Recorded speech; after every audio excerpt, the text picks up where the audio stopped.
دوستانو موږ راوختلو د خیر سره د دې غره سر ته راخیږو، نو مطلب د غره سر ته خیږو د خیر سره چې تر اوسه پورې لا د غره نیمایي ته را رسېدلي، ډېر زور غواړي، ډېر یې ستړی کړم.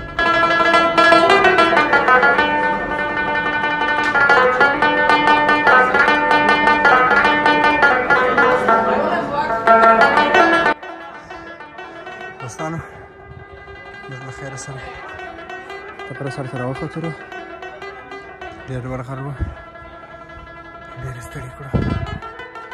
لاندې چې تاسو وینئ دا سروان کلا ولسوالۍ مو علاقې دي، او دغه اوبه چې تاسو وینئ دا د هلمند رود دی.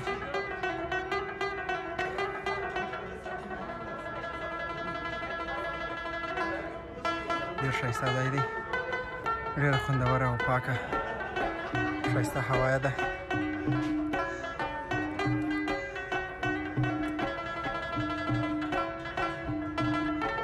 او ملګرو دا ساحه چې فعلا موږ تاسې ولاړ یو دا د سروان کلا ولسوالۍ اخري نقطې دي، یعنې سروان کلا ولسوالۍ پای دی، چې دغه ساحه د ګرماب په نوم یادیږي. د ګرماب په نوم چې دا ځای نومولی دی، د دې اصلي تاریخ یا هدف هم دا دی چې دلته د تودو اوبو چینه ده، تودو اوبو چینه ده، او دلته خلک په دې تودو اوبو کې ځانونه ټاکور کوي، راځي خپل کالي کاږي او دې تودو اوبو کې کښېني، دا ځانونه ټاکور کوي، وایي د هر درد دوا ده. نو د خلک په دې عقیده درلوده.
اخره د خیره سره زموږ د سفر اخري نقطه چې موږ ورته راتللو د کجکي ولسوالۍ ده چې ورته راورسېدلو د خیر.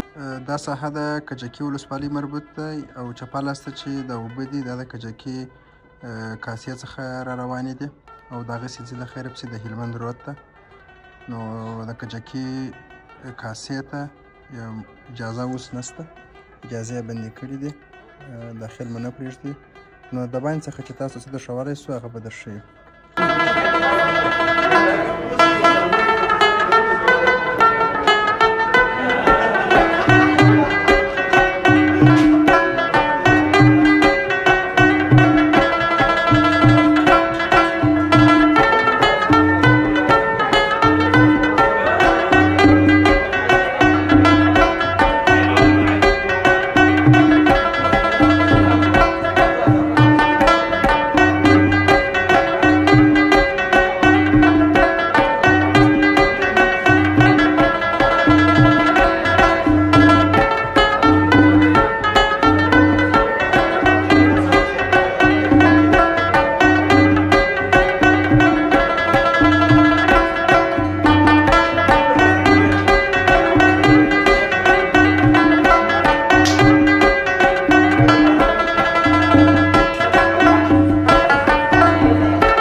ملګرو زموږ سفر یا زموږ تفریح پای ته ورسېدل او موږ هم بیرته د خیره سره مخ پر خپل کورو باندې روان شو.